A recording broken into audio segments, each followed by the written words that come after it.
రోహన్ మరియు మీరా మొదటిసారి వారి కాలేజ్ క్యాంపస్లో కలుసుకున్నారు. రోహన్ తన గిటార్తో చిలిపిగా వాయిస్తుండగా మీరా చెట్టు నీడలో నిశ్శబ్దంగా స్కెచ్ వేస్తూ కూర్చుంది. వారి కళ్ళు కలిసిన ఆ క్షణంలోనే ఒక మౌన బంధం మొదలైంది. కాలక్రమంలో వారి ప్రేమ పెరిగింది. వారు ఒకరిని ఒకరు తమ కుటుంబ సభ్యులకు పరిచయం చేసుకున్నారు. రోహన్ తల్లిదండ్రులు మీరా సాదాసీదితనం, దయను మెచ్చుకోగా, మీరా తల్లిదండ్రులు రోహన్ నిజాయితీ, ప్రతిభను గమనించారు. రెండు కుటుంబాలు వారి కలల్ని ప్రోత్సహించాయి, కాని ముందుగా వృత్తిలో స్థిరపడాలని గుర్తు చేశాయి. జీవితం వారికి పరీక్షలు పెట్టింది. రోహన్ సంగీతాన్ని కొనసాగించడానికి విదేశాలకు వెళ్లాడు. మీరా తన ఆర్ట్ ఎగ్జిబిషన్ల కోసం ఇక్కడే నిలిచింది. ఫోన్ కాల్స్, లేఖలు ఉన్నా దూరం వారి మనసులను కలతపరిచింది.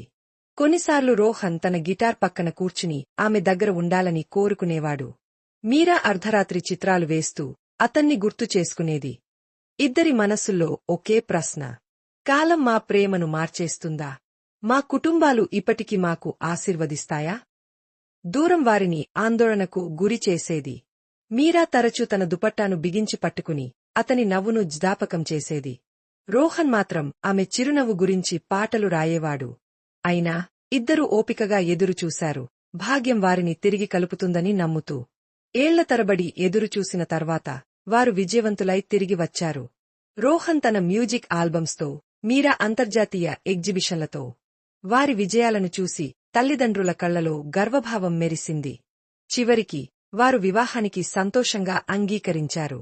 ఆనంద కన్నీళ్లు రెండు కుటుంబాల కళ్లలోనూ నిండిపోయాయి.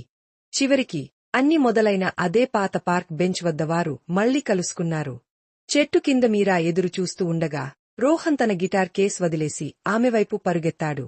మీరా తన పెయింటింగ్ కింద పెట్టి ఇద్దరు బిగుగా కోగిలించుకున్నారు. వారి కళ్లలో నీళ్లు మెరిసినా హృదయాల్లో మాత్రం ఆనందం ఉప్పొంగింది.